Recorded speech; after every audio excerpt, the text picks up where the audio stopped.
Rise for I pledge allegiance to the flag of the United States of America and to the republic for which it stands, one nation, under God, indivisible, with liberty and justice for all. All right, roll call, please. Boyce. Here. Mr. Bobo? Here. Mrs. Burns? Here. Mrs. Delaney? Here. Mrs. McBride? Here. Mrs. Longo? Here. Mr. Ritter? Here. Dr. Singh? Here. Mrs. Morning? Here. All right, welcome to our study session meeting. Today is Monday, April 22nd. We had three executives. We had executive session on April the 15th from 5:30 p.m. till 9:30 p.m. We also had executive on Thursday, April the 18th from 5 p.m. to 6:30 p.m. And we had executive tonight from 5 p.m. and that was, what time did we get done? 5:22. One personnel.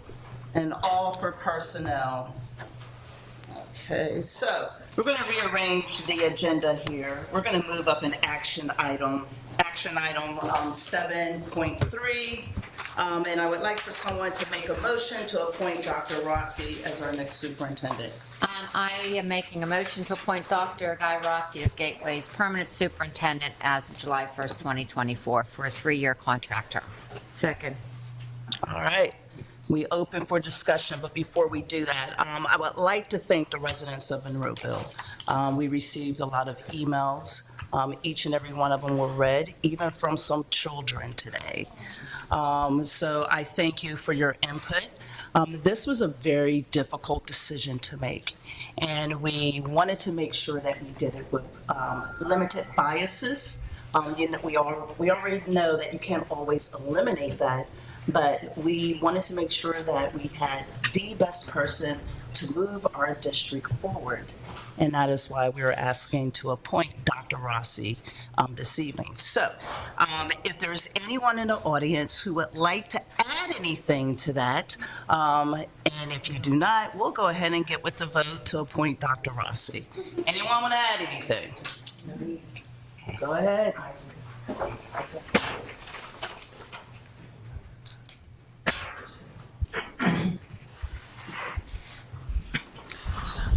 My name is Jeff Eagle. I'm a resident and parent of 3 students in the district. I'm here tonight to speak about who I know should be our next superintendent, Dr. Guy Rossi.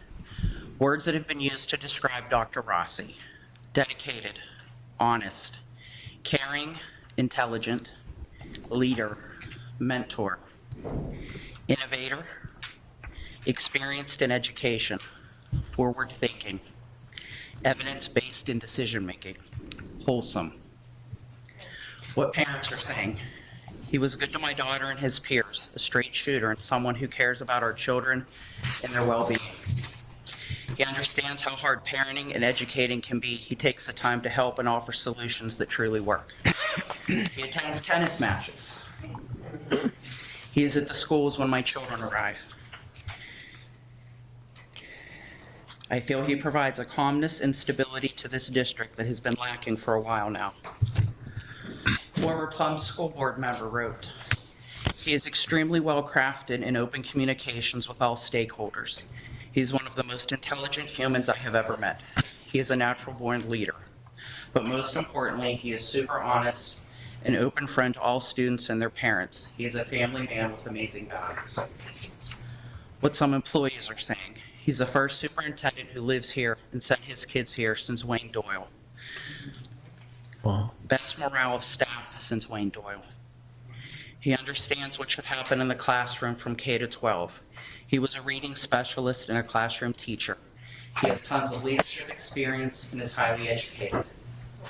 He is current on best practice. He reads a ton of research and has implemented ECR, new reading series, 95% intervention materials, and a handwriting curriculum.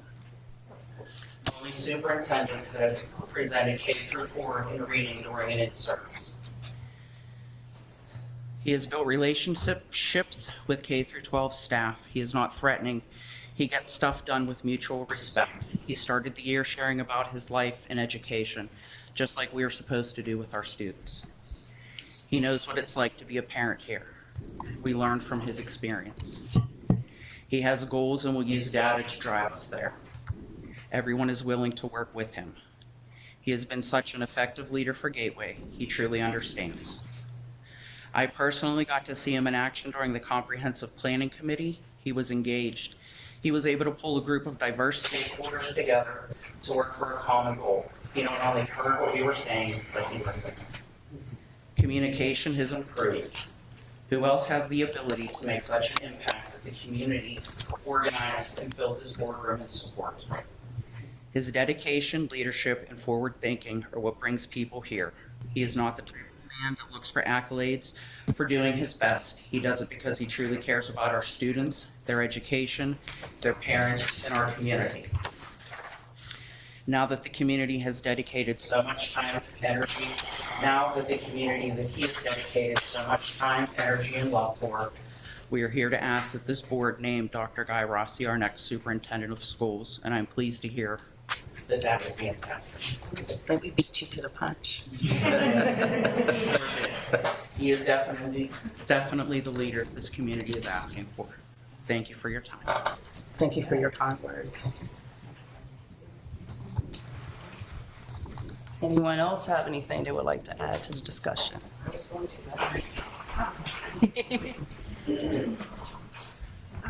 I actually have two things.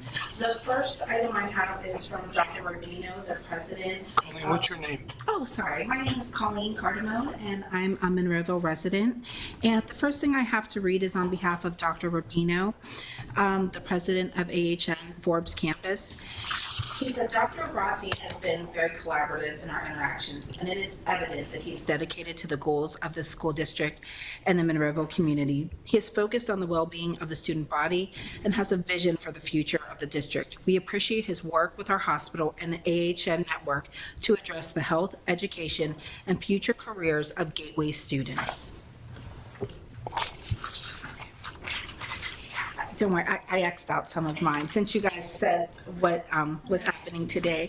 So when we think about who we want running our district, we may think about these qualities when we want somebody who is approachable, knowledgeable, intelligent, strategic, mindful, and a visionary. Dr. Rossi embodies all of these characteristics and more. He has shown through his career and tenure here at Gateway, he is a man of his word. He is transparent and a transformational leader. He is invested and he knows where we were, where we are, and where we need to be. He is smart enough to know that this can't be done on his own and that he has a team with him, you, on the school board. And not just the school board, through collaboration of staff, community partners, all of us, and parents, just to name a few. He knows what Gateway needs and is committed to making this happen. In a world with so much uncertainty, one thing that is certain, your vote will dictate the direction not only Gateway School District, our children, staff, and our community. He saw a need and identified we have experts among our community who can come together and help Gateway. When we show you, he showed us his plan and then included all the stakeholders to make sure no stone was left unturned. And families showed up and amazing things happened. They showed up, not just a few, but in droves. Parents showed up and collaborated. This was the first time this has had the show of community support. This speaks volumes. Dr. Rossi is an active listener and committed to the change and needs of our district, but is not naive and understands this is not a quick process. In a world where people are quick to criticize and complain, I have yet to see on any of these platforms one negative or bad thing said about Dr. Rossi. For the first time, I feel a little old saying this, but in my day, when a person shows you who they are and what they're capable of, you let them prove who they are. You collaborate with them. Dr. Rossi has been an interim superintendent for a short time. Let's do what makes sense financially and in our hearts and minds. Some of the quotes I don't need to read because Jeanette had shared, but in closing, we have had many changes in the past 3 to 5 years with some major personnel changes. Dr. Rossi understands the nuances of Gateway and our district.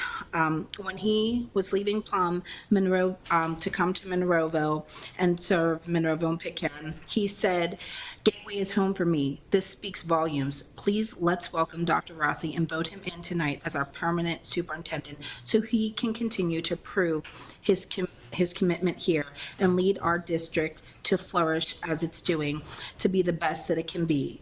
Thank you so much. Would anyone else? All right, sounds like we're ready to vote. Go ahead. We just want to get the vote on. I'm quick. All right. Contrary to what people will say, I do talk less. My name is Lisa Reed. Honestly, I can't really say more than what Ms. Beagle or Mrs. Cardamone already said. I echo every single word that they just said. Therefore, I'll reiterate what they said from a more personal level. I have 3 children, 2 which my husband and I removed from Gateway. That was for a variety of reasons. Fear, lack of discipline, lack of acknowledging and addressing issues, lack of accountability, lack of communication, and the list can go on. These reasons, Dr. Rossi has already improved or solid plans to change, allowing my husband and I to reconsider sending our boys back to Gateway. Now, 2 students out of 3,000 plus students may not mean a lot to you, but I know it means a lot to Dr. Rossi. Those are 2 students' lives that he will impact and have changed and empowered. I want to briefly tell you about a time I had with Dr. Rossi. I asked him a question. His answer was simple and honest. He didn't know it. He told me he would find out and get back to me as soon as he can. I cannot tell you how much I valued and respected that response. In the past, other administrators would have made up an answer, skirted around it, or ignored it. What seemed so simple and the right thing to do, Dr. Rossi was honest and committed. He did, in fact, follow through and seek an answer for my question. I spent countless hours working with different staff members, parents, alumni, and community members about our district. I've learned that due to many past staff members and events, there is a huge lack of trust for this district.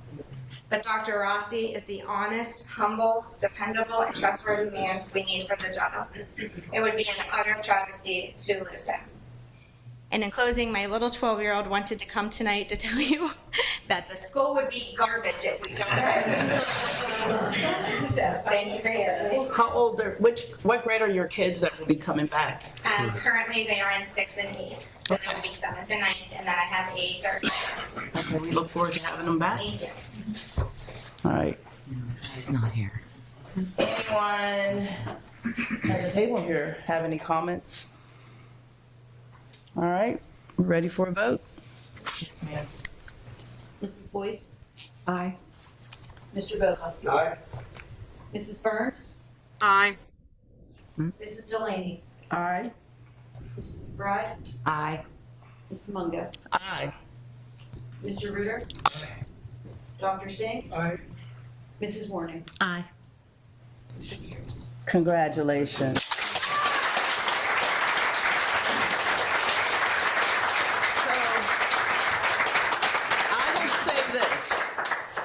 I've worked with you, and I think I sent you, in one of your emails that you sent me, I said that you would make a good superintendent. I've been able to, John and I work with you once a week, and I appreciate everything you do and how you guide us. And you say, we've had a lot of changes. We're gonna continue to change with him as our leader. Nothing will stay the same. We need to improve our district. We need to improve our community. And I hope everyone gave me or gave Janet your name, because I like to see each and every one of you at every single board meeting that we have. We never see anyone other than Jeanette. But there are some important things that happen in this district. I would encourage you all to stay to the end of this meeting, because we're going to talk about the budget. And these are some serious issues that we have to tackle. We're each are elected officials to be here to represent you and others who are not here. I also encourage you to run for school board. This was not an easy thing to do. John and I spent 12 hours at the school one day going through interviews. It was a lot, but we did it with one thing in mind, and that's making sure the best person was representing our district. And I am glad that Dr. Rossi was able to prove that to us. So it wasn't given to you. As I tell my students, it was earned. Good job. Thank you. Okay. So let's go ahead and please. Oh, You have something to? oh, yeah, I'm I sorry. do. I want to thank the kind words. They I have- appreciate They it. have buttons for you. I see that. I'm surprised. I'm President. surprised. Oh, President, that's next on the list. Go ahead. I have a statement I'm going to read so I get through it. I'm deeply honored and humbled by the trust and confidence that you've placed in me. I am filled with immense gratitude for the overwhelming support that I have received throughout this process. It has truly meant the world to me. This process allowed me to reflect on the work ahead of us. It is crucial that we ensure we're all on the same page, understanding and agreeing on the expectations, responsibilities, and the path forward. I'm committed to fostering an environment of transparency, collaboration, and mutual respect. I believe that by working together, we can make great strides in advancing our shared goals and vision for our educational community, including some of the following: ensuring student achievement and growth for all students, providing resources that address students' emotional well-being, fostering a positive and supportive school environment, ensuring that schools are safe spaces where students feel secure, respected, and valued, creating additional pathways for students to explore their interests, whether through extracurricular activities, internships, or community partnerships, and developing clear pathways for students to transition from education to college or meaningful careers, equipping them with the necessary skills and knowledge. In closing, not only am I a proud superintendent of the Gateway School District, but I'm also a proud parent of 2 boys and 2 nephews who were born and raised in our community. I wake up every day excited to make a difference for all of our students and their families. As we move forward, I am optimistic. The best is yet to come. With your support, we can elevate our district to new heights. Thank you.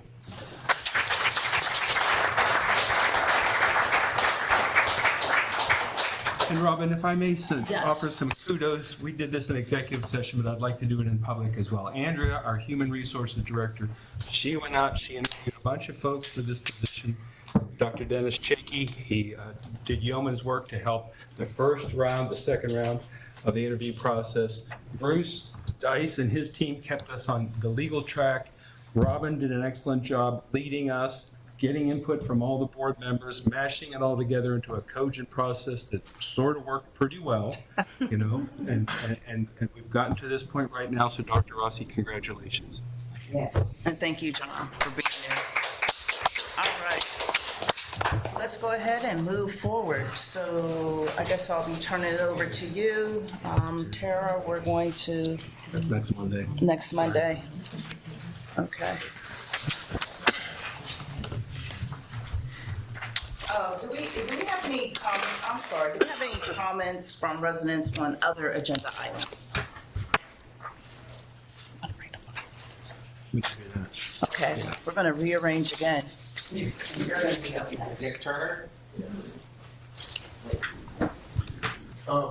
Yeah. So I'm a fireman for the borough of Pittsburgh. In the back, there's a resolution to incentivize firefighters to come and be volunteers. And East Allegheny, from what my knowledge is, they just passed a resolution for volunteer firemen to be excluded on school board taxes, try to incentivize people to come and volunteer for their firefighters, not meant for supportive members as well as firefighters as well. I'm asking the board members tonight if they would look over the resolution and maybe pass it. So, if you have any questions, you can always talk to me. But Does anyone have any questions? I know I do. Yeah, I did too. Do you want me to go for, okay. So yeah, East Allegheny did just do that, and it is $300 for each firefighter who owns a home. yes. And it is capped at $7,000 per year. And there are, as Mr. Bova did explain to me, some qualifications for that that were brought down by the PDE. And I know that Wilmerding is in dire straits with a dozen guys doing 400 calls a year, which is just atrocious. What are your volunteer firefighter numbers like right now? Right now, we have about 20. And the biggest part of that would be during the daylight. During the night, whenever everybody's at home with their families, what have you, we don't really have too much of a problem. But during the day, during working hours and stuff, we might be able to pull 2 or 3 guys out of the station. And not saying that not everybody can do that, but it would incentivize more people that are off during those hours to come down and participate in those fire calls and stuff. So, and I know Pitcairn is not the only person in this group that is having that issue as well. And the Monroeville Fire Chiefs were supposed to meet me tonight. There was a little bit of a mishap on the date. I called them all while I was standing outside. They forgot. So, they just told me to let them know what happened, but I would really like to see these guys read it over, go over it, and maybe pass it. Do you know how many volunteers East Allegheny has been able to produce with the exemption? Not as of right now, because it's a brand new thing that they just passed. It maybe only passed maybe 2 months ago. Okay, all right. Yeah. Because obviously there's training and stuff like that they have to go through. Yeah, there's training. There was just for supportive. There was hours worked for supportive members. There was hours of training for firefighters. A number of calls answered by firefighters, stuff like that. So it wasn't. I thought it was a pretty decent resolution. And, if somebody was actually to go over it and do what was said on that resolution, they'd be doing a lot of work for it. So. Is that that's on? You said that Monroeville was supposed to be here tonight, and unfortunately, they not. As a guesstimate, how many firefighters are we talking from? Do you know from Monroeville? You guys Every fire interchangeably. chief from Monroeville was supposed to be here. So you don't know? No. Oh, I don't know about. Yeah, I was Monroeville. just curious Yeah, how many. I don't if know you about knew. Monroeville, but They have the same. they have the same issues as we do. They have the same issues too. Certain times of the day, I mean, I know they can answer the question. Volunteership has just dropped, and that's throughout the whole state. So we're trying to do our due diligence on our end, Right. firefighters and officers, to cut that back a little bit and try to get more people involved. And I think that's what they're trying to say too on their end, because Rovo used to be able to crew, Right. the old days, crew 5 trucks. Now there's only 2 trucks on the road. So, It'd be nice if they would come and just let us know the numbers so we see the overall picture. Right. And again, we could probably come back to the next school board meeting and they could, or have a meeting set up so that way you guys can talk to them and. I think there are some firehouses that have incentives for college too. So CCAC Yeah. already has that incentive in place. So that way, if you go and get your firefighter 1 and you spend 5 years in the fire service, you can go to CCAC for free. Yeah. I actually know a kid from Florida that moved up here to do that. Yeah. Yep. So, Mr. Ritter, would we be able to do? Would that be maybe an intergovernmental conversation to learn more about? That's a really nice topic. There are some things, like the Gateway District, many organizations need volunteers to not sit at home and just do nothing, but if they've got some time, some expertise, come read to the kids, volunteer to fire service, take care of some senior citizens, lots of things to be done. Is the Intergovernmental Committee the home for collecting and incentivizing volunteers? I'm not so sure about that. No, I meant Good just topic to raise. just a conversation with the chiefs to find out. It would be a good thing as an intergovernmental committee topic to collect the list of volunteer groups that are needed and then hand it off to some organizations so that it can be organized and funded and managed and rotated through in trainings and certifications and auditing, all that governance stuff. But that group can't do it, but another group can and should step forward to do it. I think it would benefit a lot of folks in Monroeville, Pitcairn. Well, that sounds like a long process. So if we want to expedite this, which I'm sure you guys do, should we ask them to Take come one back? easy first step Monroeville? like Right, this, right. and then, We you just know. need to hear from Monroeville and get their numbers. If we could do it faster than, I can always email the secretary. Yeah, And I'm let us sure know how I can many. get the chiefs to do that as well. because, So the part that Ms. McBride is not mentioning, she and I sort of had a discussion about this, and this is one of those things that on the surface looks easy as can be. We pass this resolution, we give this allowance to firefighters, and everybody's happy, except, of course, money comes out of Our budget, your budget. Exactly. So money comes out of our budget. And that's our like main job as stewards, is to control the money. So Ms. McBride was pointing out, and I've talked to Brandon Markosik's office about coming to speak to us. This is a Band-Aid. We need a formal approach to our county, our state, and our federal government funding firefighters. The idea that we protect our homes from fire by guys having to stand in intersections with boots in 2024 is insanity. So, in Pitcairn, we came up with a way to get, residents every month to contribute to a fund that goes to support firefighters. Monroeville doesn't have that same mechanism because they don't have their own electric company. I get it. But in addition to pursuing this, we're going to be talking about a more holistic approach to get more of these folks involved who have the real money, so that when the fire alarm goes off, you're not hoping, geez, is it too early in the day for us to have a full crew available? So I just want to make it clear, this isn't just that simple. We could vote on it right now. Yeah, let's give it. First thing we have to do is identify how many people are involved, what will the actual impact on the budget be? And so we can make an informed decision while we pursue these other things. I just want you to know that's what we are. This isn't. No, I completely understand. That's just one guy talking for. I'm not talking for everyone else. I understand. no, he's right, and Mr. Zarelius is in the middle of our budget, Yes. and he would have to run the numbers to let us know what impacts. Okay. We would have to understand that, so that's why we need to know about Monroeville and you, and No, I add them completely all understand. together and let him do his job, crunch the numbers. Jack, I like that thinking because we had a fire about a year ago with a local apartment complex, and some of our students, were in that complex, and instantly they became homeless and didn't have food and clothing. So an ad hoc group got together led by Barb Simons and her team. So we just scrambled and did a nice job of finding food and clothes and shelter and everything else and money. But it really exposed the fact that it was not thought through well enough beforehand, so that when things go wrong and emergencies happen, the team that's already in place can step forward with everything, auditable and funded and followed through and balls not dropped and all that kind of stuff. So intergovernmental maybe, but I think we need an organ check. I would like you to lead the organization.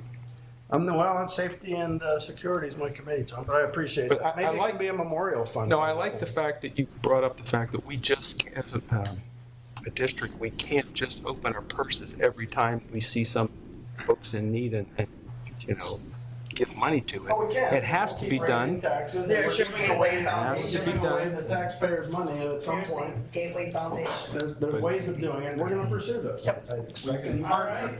Yep. Well, thank you very much.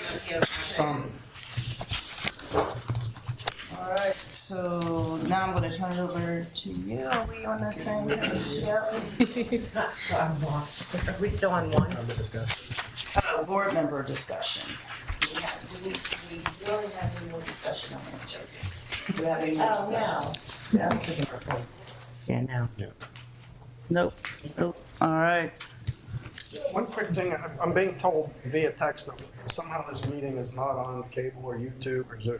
And I asked Micah, and he said he had a feeling that was going to happen, but he couldn't fix it right now.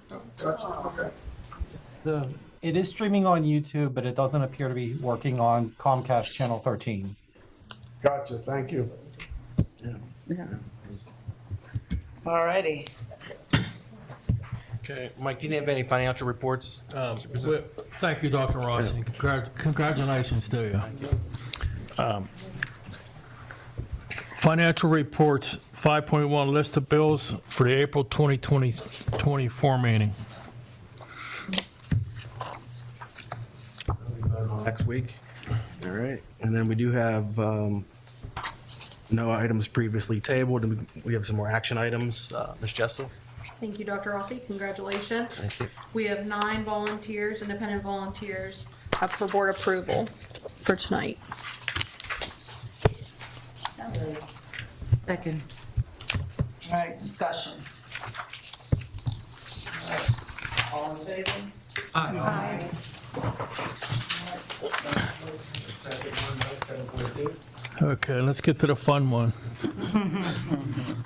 Approve and adopt the proposed general fund budget for the 2024-2025 fiscal year in the current amount of $94,445,068.28. Excuse me, reflecting a decrease in expenditures of $1,792,579.72, or a 1.86 less than a general fund budget for the 23-24 fiscal year. Just keep in mind, this is a snapshot as of today. The final general fund budget currently does include an increase in the district's real estate tax millage rate.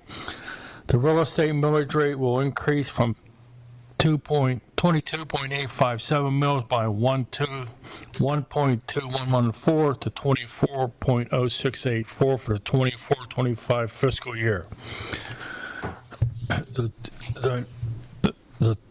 24.0684 mils is the equivalent of $2,468.40 on each 100,000 of assessed value of taxable real estate in the district.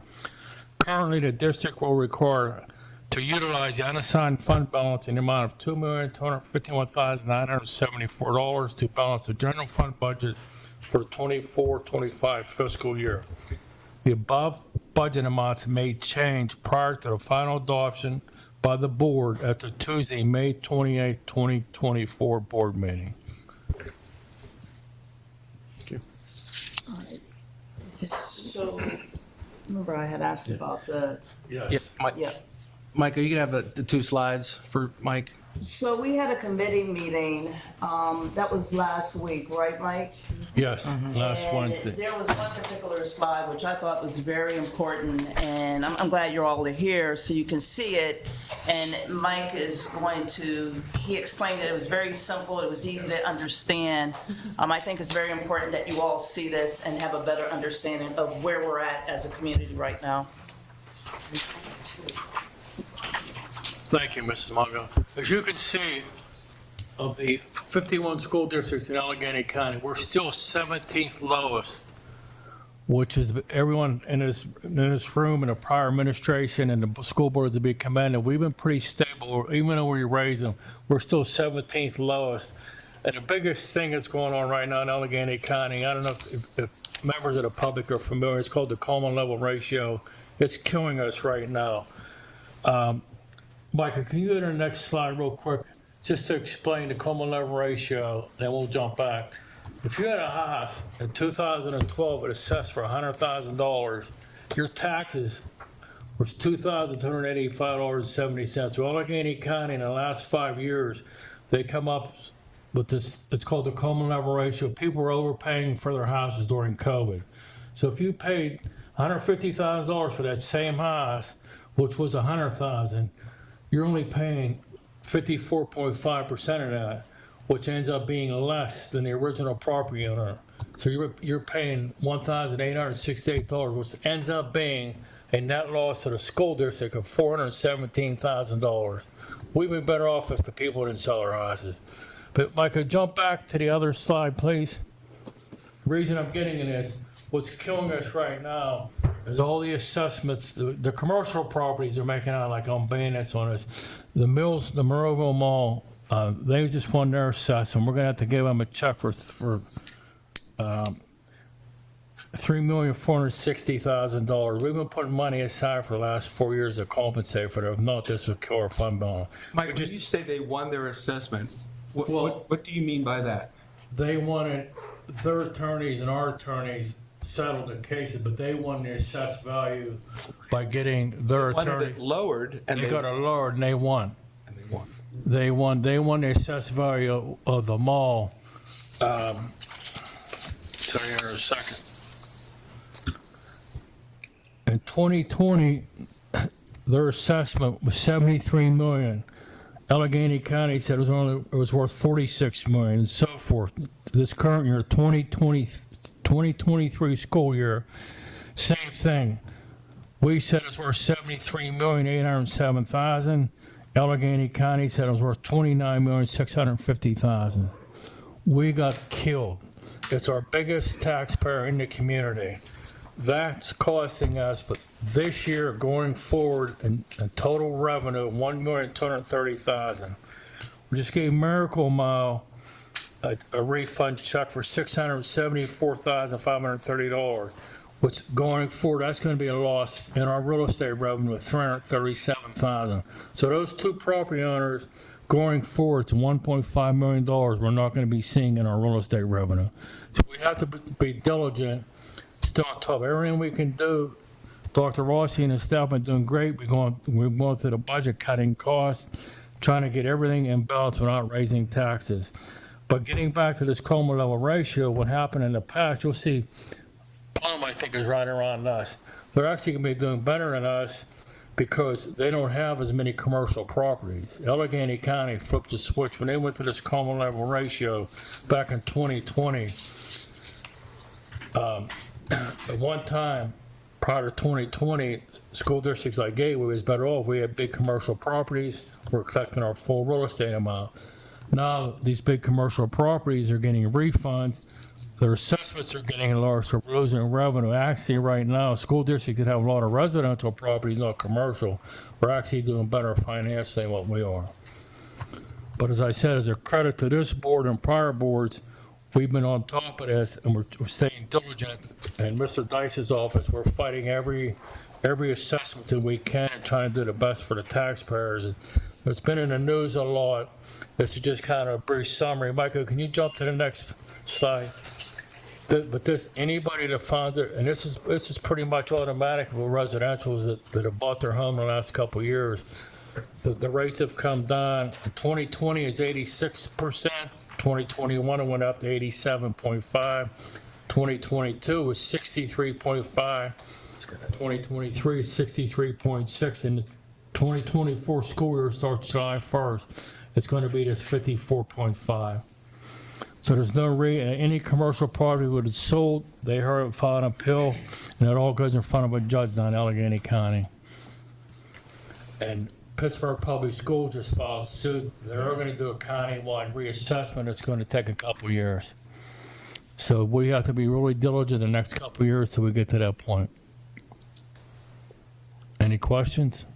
Thank you. I thought it was very important that, Yes. we had an opportunity with so many people here for you guys to understand that. So I would encourage you to do a little bit of research about the CLR. If you haven't heard about it, the city of Pittsburgh, and I know we're not the city of Pittsburgh school district, but they're getting clobbered. And because we have retail here, we're seeing the effects, how it's affecting us. So just wanted you to start thinking about that and understanding where that's coming from when you start hearing that CLR. We're hoping to maybe even have a public workshop so you can have a better understanding of what it is, have an attorney come in. And I know they did a workshop for us, and it was definitely an eye opener, like, wow, it was unbelievable. So, yes. You said the CLR is common Level ratio. ratio. So Yeah. they reassessed all the properties, or the commercials. Well, all of them, yeah. But the commercial is, and if you've seen in the news where, a lot of people just didn't go back to work, they didn't need all that office space. Think about the mall, we don't have as many retailers out there, so they're losing revenue. And because of that, and I was surprised that was included in the assessment, that loss of that revenue. So it's a big beast to tackle. And I think if we're educated and we understand where this is coming from, we have a better understanding of how to proceed. Dr. Rossi, did you do, Robin's correct. I think that gentleman made a great presentation about this. But you had indicated at the finance meeting, you had been in a meeting talking about funding all together because there's other pieces. This is the one that impacts us. Allegheny County, Yes. but the state is a mess as well. I think Right. Pennsylvania is the 45th in the country with funding public schools. So there's issues at the state level, federal level, and local level. Is there a way, if we do that presentation, we can also encompass, I don't know what you went to, but you said there were other facets that were presented to you. Yeah, actually, I was in touch with the presenters, and they're willing to come out even to the board in the summer to present some of that information. They have a lot of formulas that we can kind of use to kind of help guide and navigate. Yeah, because this is one piece of the puzzle that we all live with, but there are all these other pieces that sometimes the public is not aware of that you're dealing with on a regular basis. At the state level, so Yes, that's probably where our absolutely. issues lie the most is at the state. I think the more the public understands, the better off they are. The situation we're in, trying to make these decisions. All right. Can I just make one more? And correct, Mike, do you remember what the mall, and I think you told us that, or maybe it was at the presentation, what was the mall worth when it was built in 1969? It was like 300 million. Yeah. And what is it worth today? 29,650,000. Ridiculous. I just wanted to put that in Wasn't perspective. it at its highest, it was 540?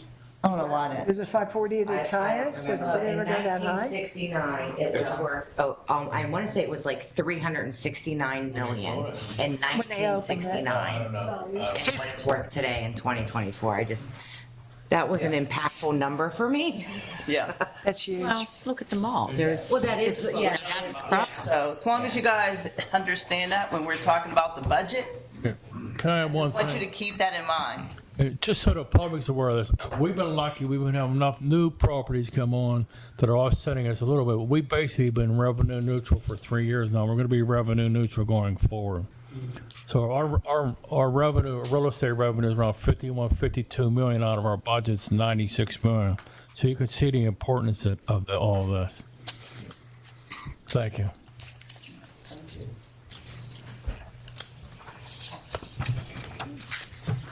Okay. So we, Thank you. all right. No more discussion, right? So, guess we're going to be taking a vote on the preliminary budget.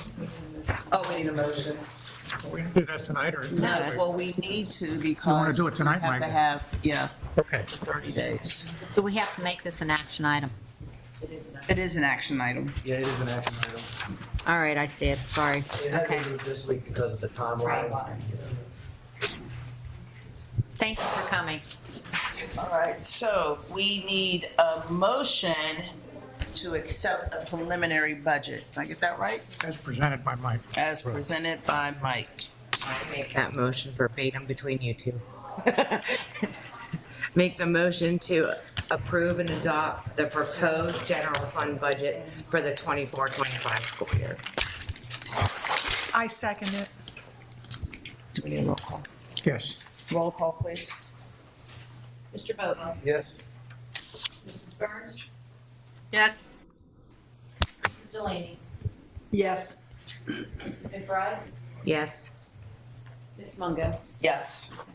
Mr. Ritter? Hi. Dr. Singh? Aye. Mrs. Warning? Aye. Mrs. Boyce? Aye. Okay, motion carried. I just want to mention, we're about a month ahead of schedule than we were. And if we do approve it, it will allow us to be a little more competitive during the hiring season and be able to plan a little bit better for the next school year. So we still have some time and we will be making more revisions to the budget before May 28th.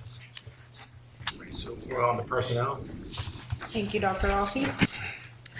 We have 6 resignations as listed, along with various hires, including 3 new hires, the hiring of teachers for the extended school year and paraprofessionals as well, coordinator for early literacy, and summer food service workers. Additionally, 3 leaves of absences and 3 recommendations for supplementals. Is this an action item? No, no action. No. Any questions? Any questions? Thank you. Any questions? All right, Dr. Chakey? Thank you, Dr. Rossi. Item number 9 for administrative resolutions, we have recommend approval to accept the following policies for approval as listed. 9.2, 2024 International Sea Perch Challenge.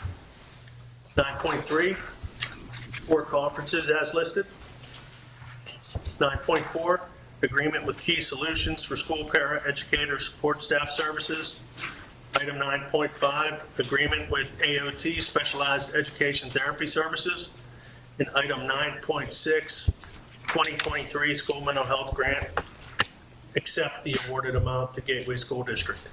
Okay, Mike? Thanks, Dr. Rossi. Can I ask a question? What is sea perch?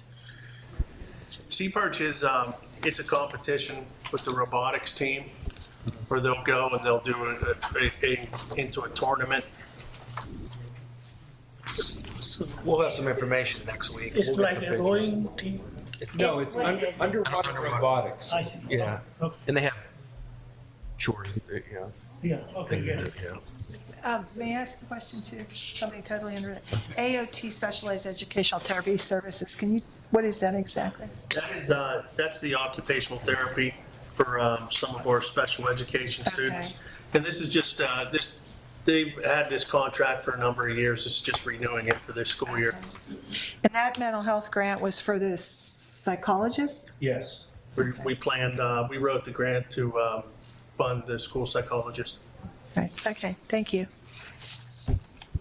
Will that grant, to your knowledge, with your clairvoyancy, be available every year to help with that? Do we know, or is this a one-time? There's been a lot of opportunities through the state and also the federal government for safety and security grants. And it's nice because it's not just on the physical aspect of it, but there are a lot of opportunities for the mental health side as well. So we're optimistic that something will be around to fund that moving forward. Okay, thank you.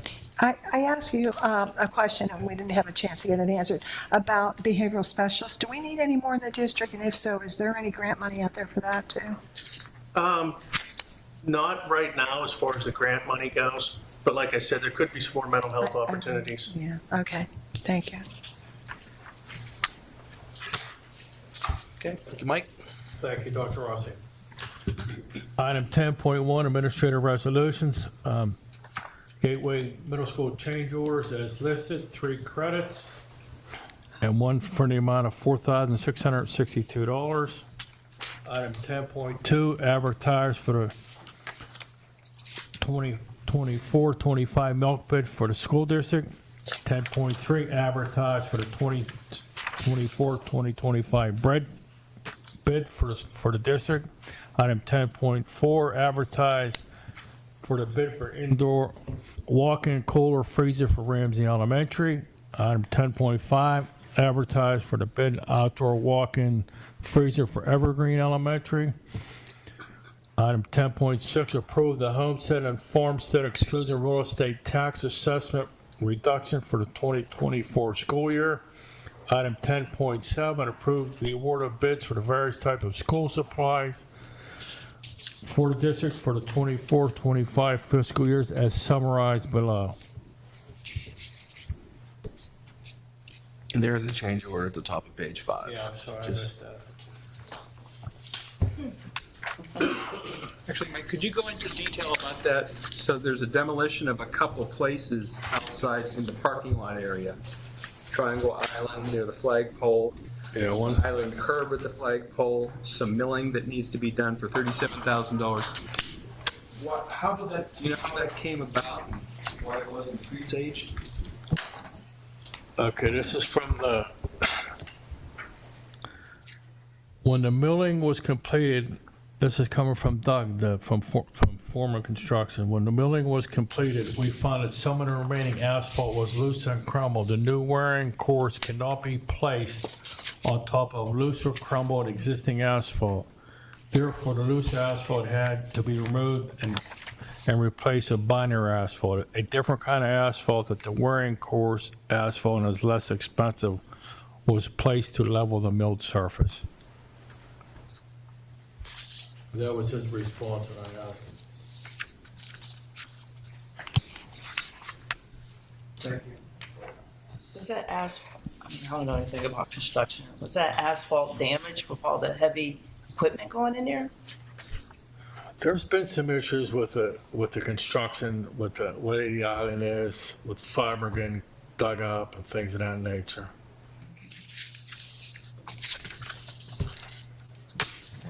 Any other questions? Construction. I mean, if a heavy vehicle comes in there and ruins it, you would think the heavy vehicle would be responsible for it. Yeah. I don't know. I don't know what I know. You're right, you're right. All right. And then, just never remembered, we kept it on there just so you could make the. Yeah, I mean,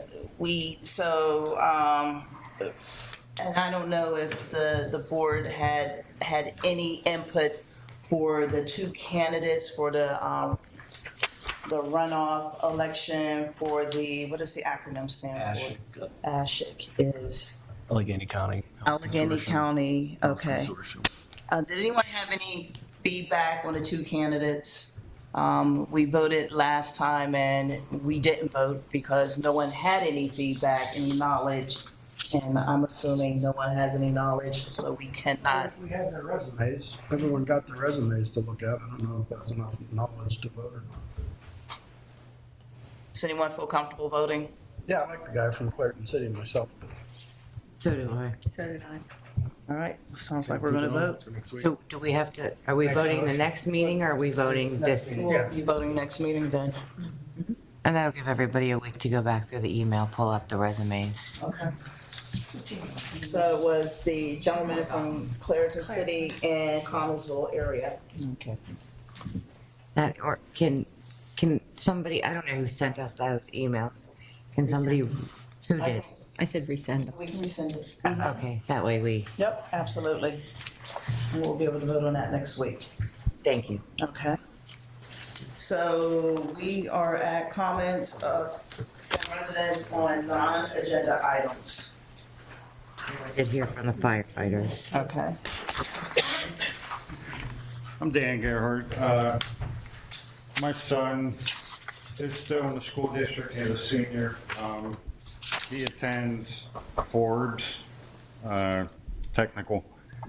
And I wanted to find out, and maybe Mr. Bova can find out for me, him and two other students from the CNS program were just in Harrisburg, and they placed third in the FBLA competition. And they are granted an invitation to Florida for the Nationals. But we were informed from his teacher at Forbes that Forbes does not have the money to send the kids, and it's going to fall back on the parents. If we don't give them the money to do it, then they're not going to be allowed to go down and do it.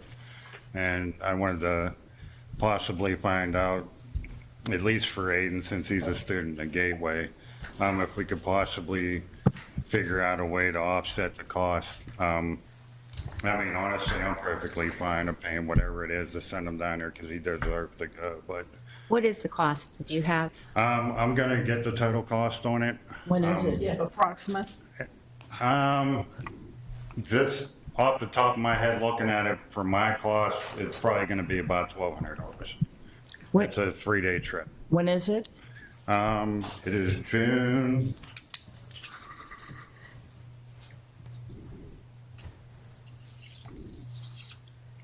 While you're looking for that, will they June be, 22nd, 23rd, 24th. will they be driving or flying? Flying. I'm sorry, what is the CNS program? Computer Network and Security. And what is FBLA? Future Business Leaders of America. Yeah, I don't know, I was thinking, I don't know what I knew that, I don't know what I was thinking. Yeah, just out of 15 teams, they placed third up in Harrisburg. Yeah, we went over all of our other kids who placed and I don't know, a month and a half ago. They did a great job. Yeah, they did. They did, in fact, another kid from Forbes is actually won the Pennsylvania for auto body. He's going to a competition in Georgia, a national competition. So, and I think at Forbes, they said that was the first time they had a first place winner in a number of years. So, yeah, that's a great accomplishment for your son. And Oh, congratulations, we yeah. can get together and try to figure out some way of helping out, absolutely. I appreciate it. Thank you. How many people are on his team? There's 3 of them. Three of them. Aiden's here from Gateway. Another kid's from Spectrum. And the other kid is Penn Hills, I believe. Okay. I had someone reach out to see if we could do something together. I'll get more information from the principal at Forbes. Okay. Yeah. Thank you. All right, thank you. Congratulations again. Tell him, good luck. I don't know what acronym was in my head. There's too many. All right, anything else from residents on non-agenda items? All right, so, do you have any report? I think we'll have one next Monday. Okay, all right, Dennis, report. Okay. Committee reports. I have mine, I don't know if anybody else has theirs. You have yours? too? Yeah. Okay, buildings and grounds. We met on Thursday, April 11th. We were at Evergreen this time. We're trying to rotate buildings. We've been to every one. It was a good opportunity because John Walsh, who is he's going to be our new overseer of our buildings and grounds program after Mr. Brown retires, was there. He had a chance with the principal to walk through the building and get a look at all the things that he felt we needed to consider. We do have a spreadsheet, most definitely, of projects. Every once in a while you walk through and somebody spies another thing, like Valerie spots something that we now have to have the flashing look at. Dr. Rossi put together a spreadsheet for all you here. And on that, he's prioritizing by building those projects that we need to consider and trying to put them in some kind of order so it makes it easier. Instead of we're just talking about it, we actually physically get to see it. But the main topic, we were there, that started out, the construction manager from Gateway Middle was there. And tomorrow, on the 23rd, the teachers get to go over and walk through the building, which we're very excited about. The children will not do it until sometime during the course of the summer. We want it to be nice and neat and look good for the kids, but the teachers get to go in, figure out where they're going to be, look through all the buildings. So we're moving right along. There was a little delay with the cafeteria because you have to realize now we're in the inspection stage where they all come in and do all their inspections. So there was a little delay with the cafeteria. I don't know where that is now. Have we made any inroads with that? It's coming along, but just a little behind, but But a it's little moving behind, but along. we're Yeah, moving yeah. along. So we'll see what the teachers think once they get over there and have a real good look and see and walk through the whole building. We also talked about this building because it's going to be vacated except for administration offices. And we do have a preschool, 2 classrooms that we're going to have, that's already been determined that we're going to work with them. But we've had an inquiry from, can I say, Spectrum Charter, who has outgrown their building. You know, when you drive past, it's sort of little. They don't really have a cafeteria. So that would be a novelty for them. So basically, they would like to rent space. And what we're trying to find out, and Mike's working on it, is what, I don't know how far you've. I met with them last Thursday. Okay. Yeah. Because we have to determine what this space is worth. Because, you know, there's rental fees and all kinds of things to consider. So Mike's working on it, Dr. Rossi's working on it, and we'll get an update on it and have, because I think they want to move along pretty, the latest they said, what, was January? Plan will be January, if the board Right. approves, yeah. Right, but still, they need to figure out what they're going to be doing, because that way we would generate revenue instead of this building sitting here vacant. And there's long-term, but that's a short-term consideration, but there's long-term considerations too for that building. So we will be looking at that, and Dr. Rossi has some ideas So anyway, as far as our next meeting, well, let me say this too. Dr. Rossi's creating a 3 to 5 year plan for our buildings, and that will take into consideration movement in and out of the kids. There are apartments being built. There are some houses being built. How do we project that over the next 3 to 5 years? What does that mean with the student population in each building? What are we going to do about that? So that's also something that's being worked on now, which is really critical. And to look at the community overall and Pitcairn and figure out exactly where we're going and what's happening in our communities that impact our buildings and our schools. So anyway, next meeting will be announced. We'll figure that out. We'll let everybody know once we figure out we're going to do that. Because we are in a transition. Mr. Walsh is coming in. Mr. Brown is leaving. So that's a little bit of a logistics issue. But we will let everybody know once we get the next meeting up and running. All right.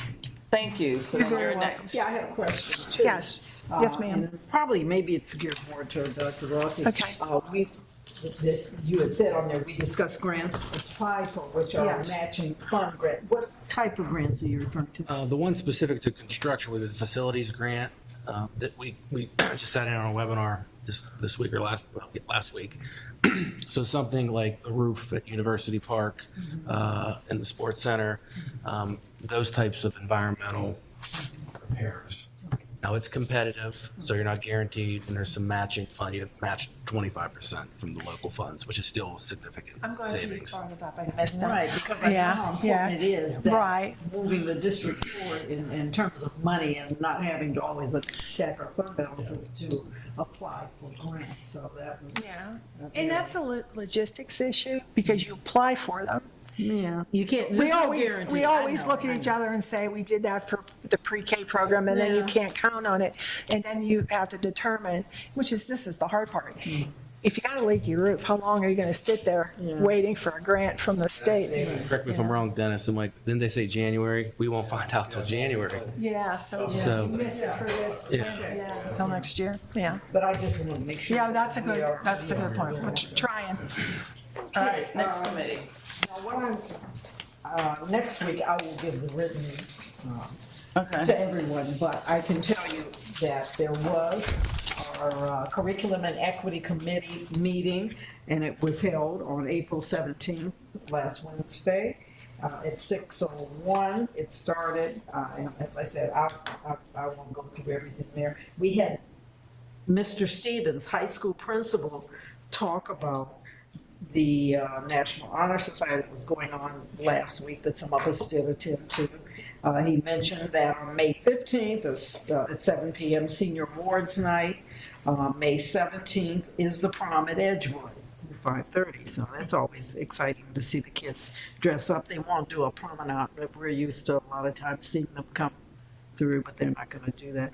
Graduation is June 3rd at 7 p.m. And he talked about the keystones being May 15, 16, 20, and 21st. And the possibility, and if you want to expand on this about the bell schedule. Yeah, he'll send a letter out to families, but it'll be a modified schedule. Instead of, previously, the students were taking the exams in the gymnasium. And so we'd rather the kids take the exams in the classroom. In order to do that, we're going to adjust the start time. But transportation will still be provided if the students need it. Okay, and then there was a shout, T-shot, South Fayette's Uncommon Conference, positive affirmation, respect, appropriateness, maturities, and some information that was given there.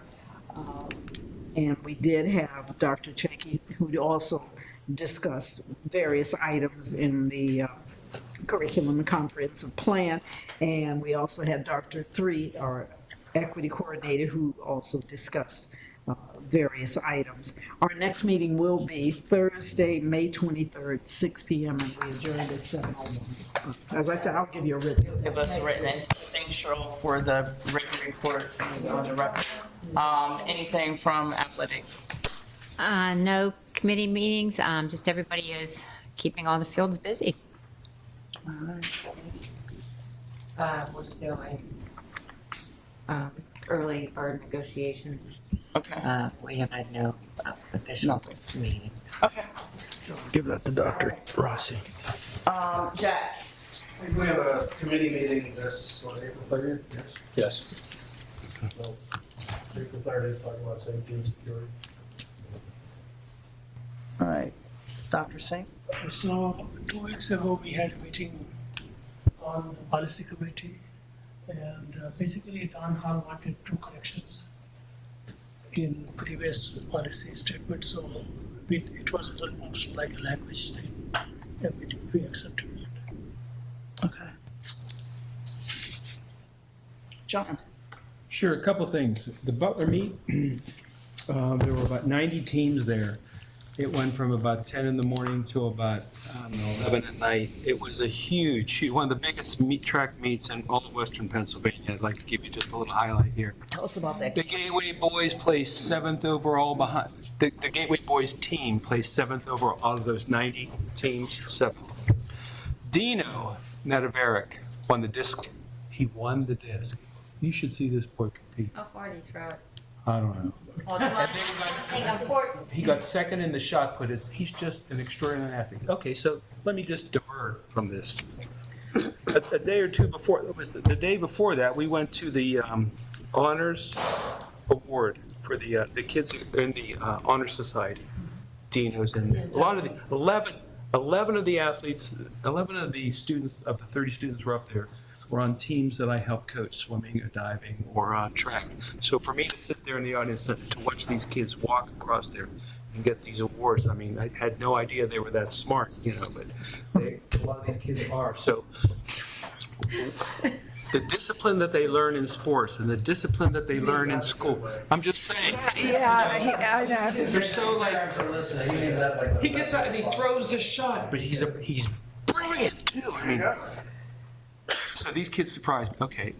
In addition, Kenny Lewis placed 7th in the 200-meter dash and 8th in the 100. Then he anchored the relay, and the kids got 3rd place overall.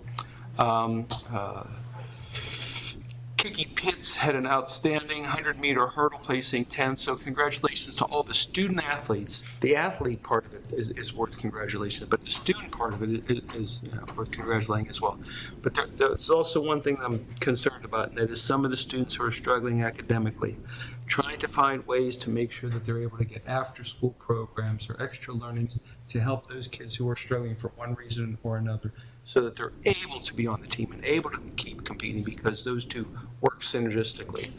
So I think I'm going to be working with someone perhaps at Penn Hills who has a program that helps the Penn Hills students who are athletes, bring their grades up as well. So any one of us, on the school board or at home that could volunteer to help these kids get better grades, just step forward and do it. Kids need it, just do it. And, Dr. Rossi can make it put into effect. okay, and the other thing is I want to just let you know that there's going to be an in-person meeting for the Southwest Regional Transportation team. I'm going to go out to Shaler, and they're going to have some folks from an organization that knows how to liquefy natural gas at the atomic level to get better and cleaner production out of those fuels. So I'm fascinated by this kind of stuff. So go out there and I'll bring a report back to us. Once that happens. So that's going to be April 25th, this Thursday. All right. Donna, did you have a report?